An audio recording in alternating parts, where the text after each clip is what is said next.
Мөслимдә яшәүче Ринат Җәлилов һәм Алмаз Солтанов яраланган хәрбиләр өчен коляскалар ремонтлый.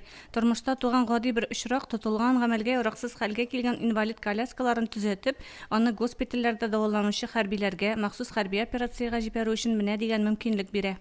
Металл базасыннан bir 7-8 ватык коляска табып, шуларның bir икесен булса да ремонтлап госпитальгә җибәреп булмасын тотынган. Без инде үзебез генә җиңеп чыга алмасак, безнең семья членнары безнең яклы булганга шушлай бараш. Без сәгать 9-ларга хәтлек утырабыз Ринат белән, ана шунда мастерскойда ярдәм итүчеләр мәшһүр коляскалар белән ярдәм итәләр. Материально, морально безнең семья членнары безгә ярдәм итә. Җәй айларында сүтү җыю эшләре Ринат Җәлиловның ишек алдында караңгы төшкәнчегә кадәр ачык һавада башкарылса, бүген алар төп эшләреннән бушаган вакытларын Алмаз Солтановның җылытыла торган остаханәсендә үткәрәләр.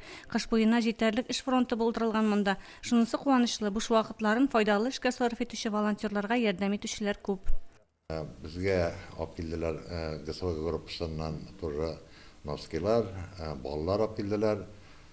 Аларны барабыз. Менә тагын безгә түгел дә хатын-кызлары, ике семья, Илфановлар, Шамсутдиновлар шәкшәк пешереп бирделәр 21 шундый савытта контейнерда. Менә вареньелар алмада язылып куйды. Игелекле райондашларыбыз җыйган 45 коляска, креслолар, култык таяклары, носилкалар Мөслим, Ярчаллы, Сарман, Актаныш районнары волонтерлары аша махсус хәрби операция зонасына җибәрелде. Ижевск, Казан хәрби госпиталенә үзләре илттеләр. Тагын 15 коляска җибәрүгә әзерләнә. Бу коляскаларда озак утырырга язмасын, әмма кирәк булганнарга файдасы тисен. Егетләрнең исән сау туган якларына, гаиләләренә җиңү белән кайтуларын телибез, диләр алар.